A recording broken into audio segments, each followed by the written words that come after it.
Bienvenidos, esto es Radio Sefarad y estas son las noticias. Empezamos un día más con los titulares de hoy. Muere la mujer apuñalada en el supermercado de Beit Horon.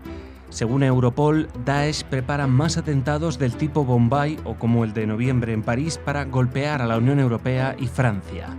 Jerusalén se prepara para quedarse aislada por la nieve. Y el presidente iraní Rouhani es recibido con alfombras rojas en las principales capitales europeas.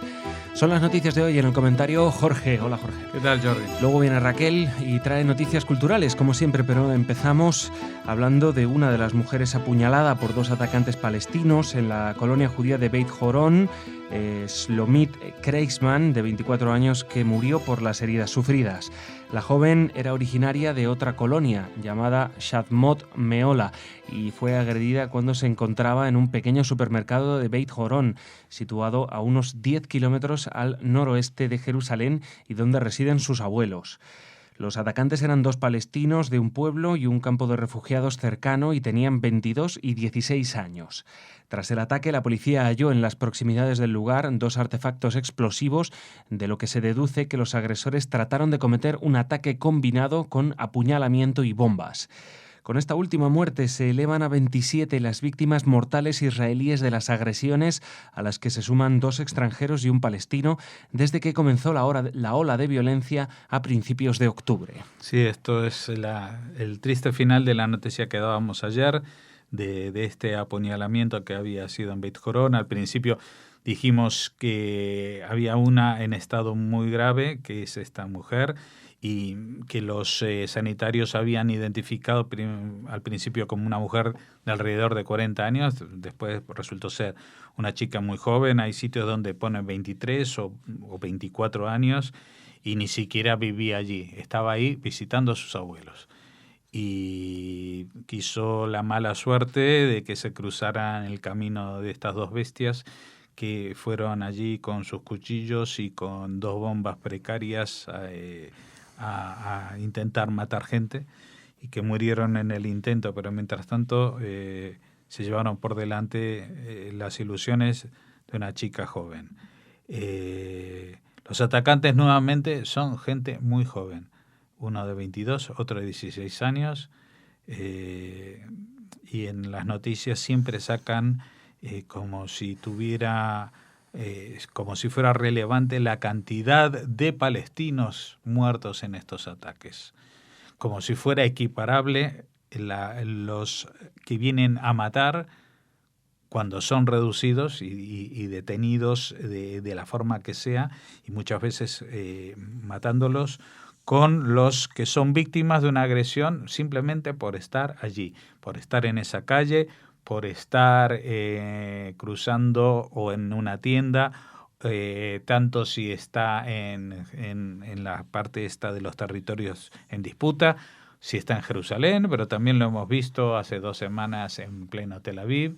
Da igual, cualquiera que sospechen o que tengan la certeza o les parezca que puede ser un judío, es un enemigo, y no es un enemigo en el sentido de una lucha, sino que es un enemigo en el sentido existencial. O sea, hasta el punto de querer morir con tal de poder matar a alguien de ese grupo humano llamado judíos. Es que si sacamos las conclusiones en base a los hechos, Jordi, son los peores atentados antisemitas que han habido en la historia, aunque todavía la cifra no impresione, pero son atentados que van a matar judíos aunque mueran en el intento, que eso es algo que ni siquiera en los pogromos, ni siquiera en las matanzas sistemáticas de los nazis, ellos se cubrían las espaldas. No querían morir los cosacos cuando iban a matar judíos, querían causar estragos, sí, pero es que esta gente no les importa nada, hasta el punto que les da igual, tienen enfrentamientos con sus propias familias. Es una generación totalmente intoxicada, y que yo solamente puedo encontrar parangón, aunque la cosa parezca que no tiene nada que ver, con lo que pasa con ISIS, con Daesh. cuando Arabia Saudí durante una generación o 2 generaciones ha venido financiando el envenenamiento ideológico de todas las mezquitas del mundo, pagando a sus clérigos para que vayan a inducir en los jóvenes la necesidad absoluta de vivir según la Sharia y de sobreponerse a Occidente, y cuando eso se les va de las manos. Y hoy en día tienen algo que pone en peligro incluso a la propia existencia del reino de Saud. Pues algo parecido les está pasando a los palestinos, que les está estallando en las manos una generación que ellos se preocuparon durante unas 20 o 30 años que llevan consigo el educando en el odio. Han creado una generación de monstruos que son sus propios hijos, que no los pueden controlar y a los cuales nadie les pone coto. Y tampoco nadie en Europa, nadie del mundo civilizado ha exigido a quien puede ponerle coto a esto que haga algo. Esa persona no sé si podría ser determinante y acabar de un día para otro, pero evidentemente con su silencio no está ayudando, que es el presidente palestino. El presidente palestino parece que es nos venden en todas partes que es una persona moderada, pero está detrás de esta campaña, no está alentando a los niños para que mueran, pero no está diciendo ni media palabra en contra, ni está ejerciendo la más mínima presión para que las familias palestinas cuiden a sus hijos de otra manera. Y nadie en el mundo, ni Estados Unidos, ni los franceses, ni los alemanes, ni en ningún lugar del mundo se escucha una voz en contra de presionar o digamos a favor de presionar a Mahmoud Abbas y decirle un ultimátum: tienes que frenar a los asesinos que hay entre tu pueblo. No puedes seguir así, porque esto no lleva a ninguna parte. Esto no lleva a la solución de 2 estados, ni a la solución de un estado, ni a la solución de medio estado. A lo único que lleva es a la desesperación, a la muerte, al dolor, a la tragedia. Y eso no está bien y no se puede permitir. Y no se puede permitir que el mundo civilizado sea amigo de un personaje así. Según un informe presentado por la Oficina Europea de Policía, Europol, la organización terrorista Daesh prepara nuevos atentados en la Unión Europea y en concreto en Francia. Al parecer, la intención es organizar más ataques al estilo de los de Bombay, con varios comandos simultáneos como los que causaron 166 muertos en 2008 en aquella ciudad de la India y también similares de los del pasado 13 de noviembre en París, en los que murieron 130 personas. En ese contexto, Europol afirma que los atentados de París parecen ser parte de una estrategia más amplia del Daesh para tener un alcance global, idea que se refuerza por los fuertes indicios que se planeaban, de que se planeaba otra serie de ataques en algún lugar de la Unión Europea, pero más probablemente en Francia o en Bélgica, que fueron frustrados por las actividades policiales que siguieron a los atentados en la capital gala. Los ataques, señala el informe, no tienen necesariamente que ser coordinados desde Siria y que, aunque desde allí se desarrolla una estrategia general, se deja libertad táctica a los líderes locales para adaptar sus acciones a las circunstancias. Sí, Jordi, esta es una vuelta de tuerca más en el tema del terrorismo, porque cuando en 2001 todos vimos las terribles imágenes del ataque a las Torres Gemelas y conocimos lo que era Al-Qaeda y conocimos lo que era una estructura terrorista por células que hasta ese entonces no conocíamos, que siempre se pensaba que el terrorismo hasta ese momento por lo menos actuaba de forma mucho más coordinada y organizada con una jerarquía, y en ese momento pues supimos que el terrorismo empezaba a actuar de otra manera.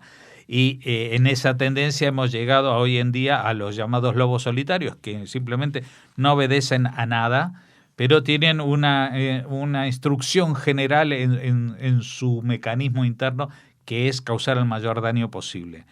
Y ahora el Daesh se está planteando un mecanismo intermedio que les ha funcionado muy bien en Bombay en 2008, cuando todavía no eran Daesh, eran grupos afines a Al-Qaeda en ese entonces, pero recordemos que Daesh sale de las filas de Al-Qaeda, o sea que no hay una tremenda distancia ideológica, simplemente hay un mayor extremismo, si cabe.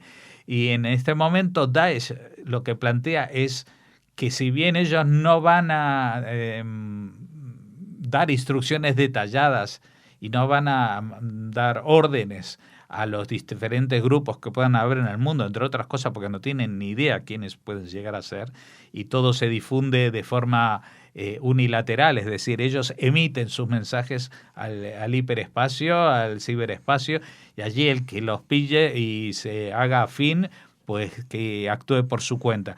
Pero lo que les dice es que coordinen sus acciones, que van a tener mucha más eficacia si lo hacen al estilo de lo que sucedió en París en noviembre, en el cual estos 8 terroristas sembraron la muerte y se llevaron consigo 130 personas.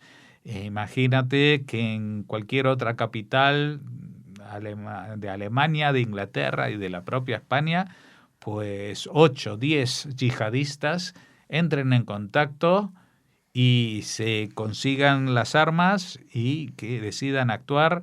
Ya sabes que para ellos la vida, arriesgar la vida no solamente no es un problema, sino que es hasta una obligación moral, a morir en el intento. Y están preparados y van a ahondar en esa estrategia, o sea, ya no les alcanza solamente con ataques esporádicos de lobos solitarios que salgan a la calle con un cuchillo o que consigan un arma o que causen alarma, porque eso saben que no va a ser lo que va a sembrar el terror en las sociedades occidentales. Y la idea es esa, sembrar el terror. No hay otra estrategia más que esa. Y lo han conseguido en París en el 13 de noviembre pasado y volverán a hacerlo en París, en Bruselas, en Alemania y donde puedan. Seguimos. Jerusalén se prepara ante la posibilidad de quedarse aislada por un temporal de frío que azota la región y que ya ha dejado fuertes lluvias y nieve en algunos puntos de la ciudad santa, con previsión de que la situación empeore durante la jornada. El ayuntamiento aseguró que ultima sus preparativos ante la tormenta que trajo el domingo las primeras nieves de la temporada al norte del país. Jerusalén, situada a 750 metros sobre el nivel del mar, ha preparado 50 máquinas quitanieves, cantidades de sal y el equipo de ingeniería necesario para despejar las principales arterias de la urbe, además de una página web especializada, actualizada sobre los efectos de la tormenta e información útil sobre la situación del transporte público o las farmacias de guardia. La ciudad no está habituada a condiciones meteorológicas adversas y suele colapsarse cada vez que cuaja la nieve, cerrando las principales carreteras de entrada y salida en caso de grandes nevadas.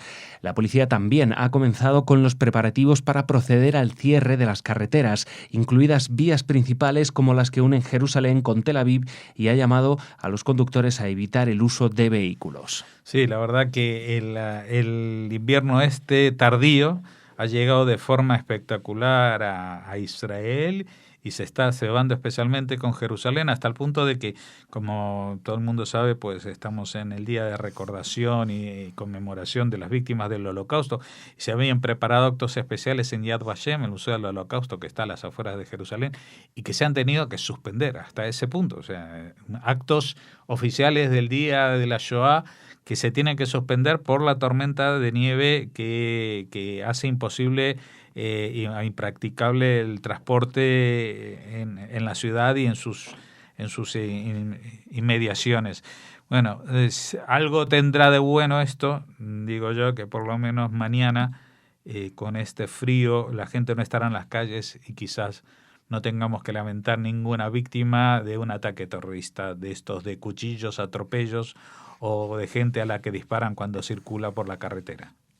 El presidente de Irán, Hassan Rouhani, recaló en Italia en la primera visita oficial de la gira de 4 días que realiza el mandatario persa por Europa tras el levantamiento de las sanciones el pasado 16 de enero. Luego seguirá París, donde se reunirá con el presidente de la República, François Hollande, y con los responsables de las principales empresas del sector de la aviación y energía del país galo. El líder iraní ha aterrizado acompañado de una delegación de más de 100 personas entre empresarios, oficiales del gobierno y los ministros de Petróleo, Industria y Transporte. La diplomacia europea ha pasado de considerar a la República Islámica un Estado paria, radical y patrocinador del terrorismo, a tratar a su presidente con honores. Rouhani fue recibido en Roma con la alfombra roja por su homólogo italiano Sergio Mattarella y por el primer ministro Matteo Renzi, con quienes mantuvo sendas reuniones. Los organismos de derechos humanos acusan al gobierno del moderado Rouhani de haber superado a sus antecesores en el número de ejecuciones, con más de 2.000 en el año 2015. Sí, y uno se pregunta qué ha cambiado. ¿Ha cambiado Irán? ¿Ha cambiado Rouhani? Ya no es un Estado radical, ya no cuelga a los homosexuales, ya no maltrata a las mujeres, ya no practica la financiación del terrorismo internacional. No, todo esto sigue vigente. Simplemente alguien ha dicho no está prohibido hablar con Irán y están todos haciendo cola y reverencias al paso del que se supone que va a ser el nuevo amo del cotarro, porque lleva mucho dinero en sus alforjas. O promete llevarlo, pero tampoco es eso, porque mira tú por dónde el dinero que podría hacer Irán en estos momentos sería de la venta de petróleo, y el petróleo está en los mínimos históricos. Así que tanta genuflexión ante la vergüenza humana que representa un Estado teocrático tan retrógrado como Irán, pues es un espectáculo realmente que atenta contra la digestión y los buenos sentimientos, y lo único que podemos decir es que por suerte, Jordi, España es un país tan cutre que ni siquiera Rouhani viene a visitarnos. Gracias, Jorge. Mañana te vemos de nuevo aquí. Ahora, Raquel, con las noticias culturales.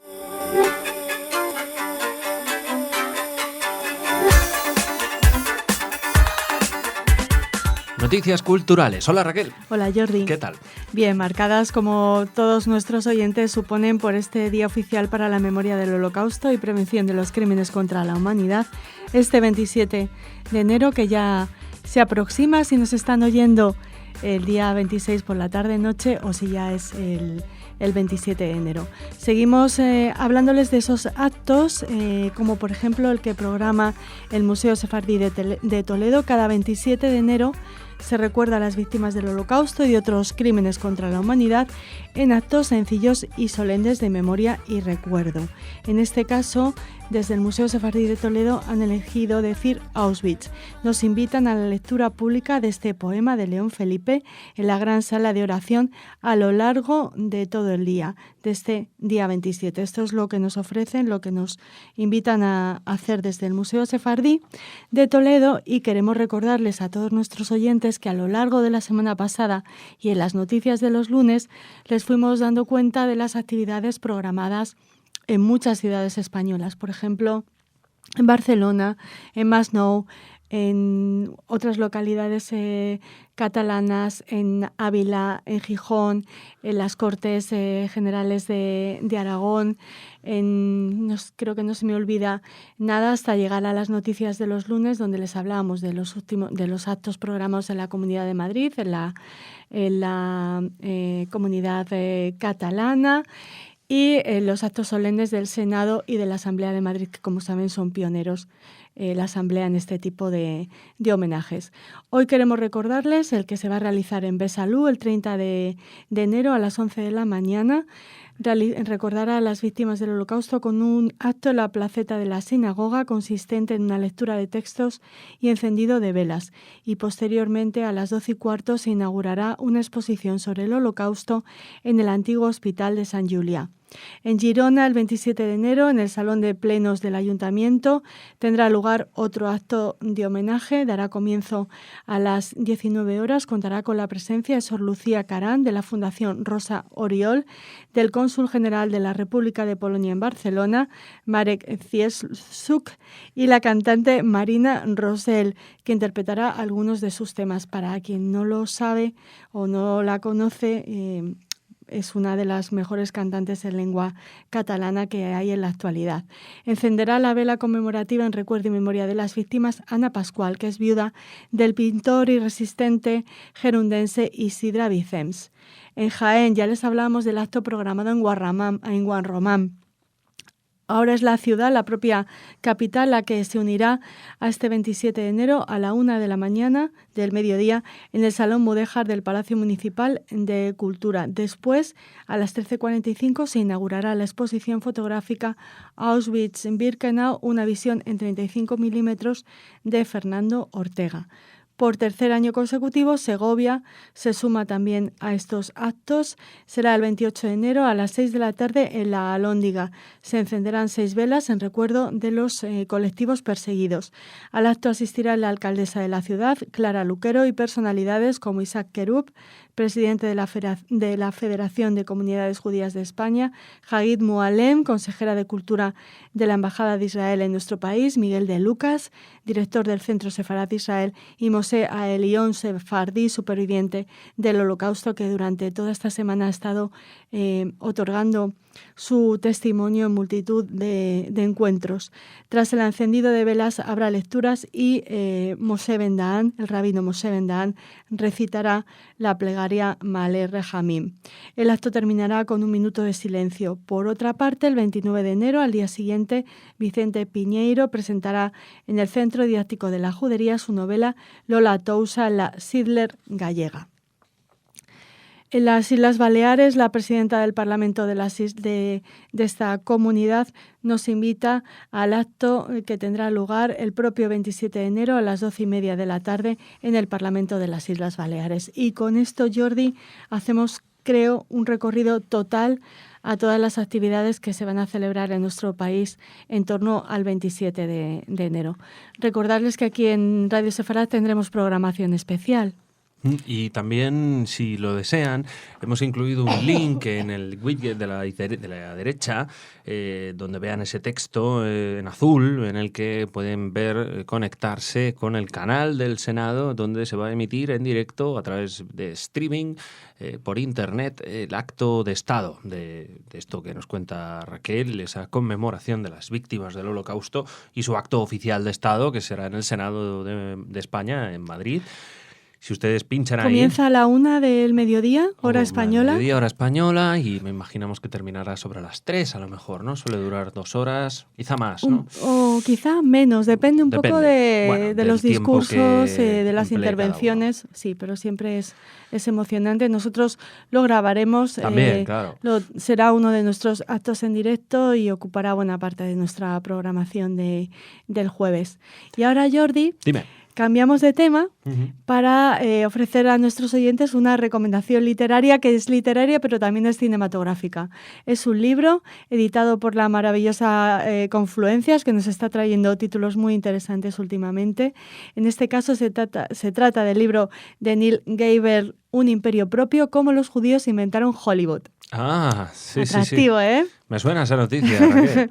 Bueno, pues es uno de esos títulos que nos atrapan, que nos interesan. Ya hemos hablado muchas veces aquí en Radio Sefarad de este tema, pero este es uno de los mejores libros sobre el asunto y no se había traducido todavía al castellano. Además, cuenta con un prólogo de Roman Gubern, que es una referencia en todo lo que tiene que ver con el cine, con la crítica cinematográfica en nuestro país, y la introducción, edición y apéndice del también interesantísimo Diego Moldes.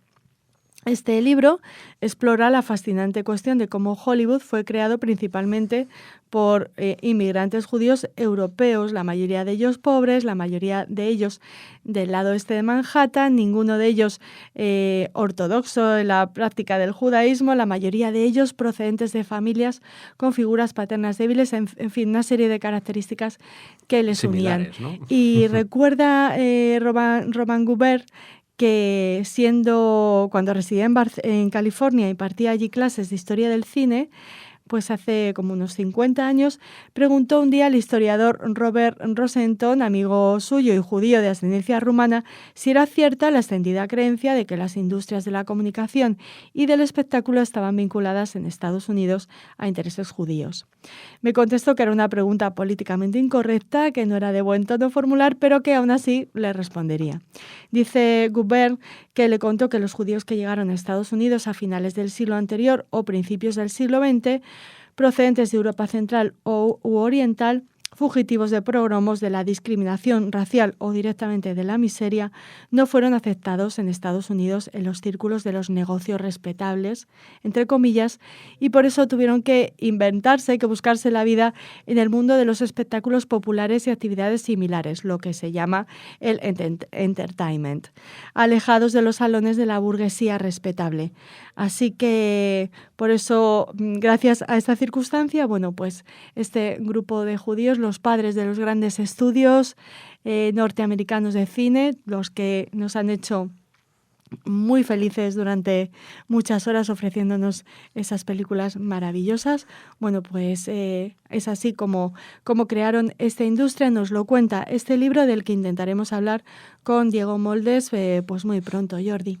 Warner, Metro-Goldwyn-Mayer, Paramount, Columbia, en fin, esas grandes... Fox, claro, todos. que uno ve siempre el logotipo antes de empezar la película, ¿verdad? Con las musiquitas correspondientes. Pero no solo, porque no pensemos que es solo una cuestión de, digamos, los empresarios. Hablemos también de grandísimos actores, los hermanos Marx. También. Los guionistas, claro, Jordi. Guionistas, directores, Claro, Lubitsch, Wilder, claro, son tantos... Estaba mal visto, ¿no? Que un escritor... bueno, pues se dedicara a hacer guiones a la literatura, ¿no? de guiones de cine. Entonces eran los judíos que habían huido Claro. de la Europa ya prenazi o plenamente nazi, los que se dedicaron a este oficio, y directores de todos. fotografía, bueno. Claro, que es lo que también hay que señalar siempre, porque a ver, parece que, no sé, que uno dice, no, es los judíos, Hollywood está dominado por los judíos, y ese tipo de chorradas, ¿no? Pero no es verdad que en estos grandes sellos, pues fueron fundados, además es curioso lo que cuentas, ¿no? Con también vidas parecidas, ¿no? En cuanto al origen, a la mentalidad religiosa, en fin. Muy curioso, buen libro, sí señor, buena recomendación. Y nada, Raquel, pues mañana más, ¿no? Hasta mañana, Jordi. Mañana nos vemos de nuevo aquí en Noticias en Radio Sefarad. Les esperamos.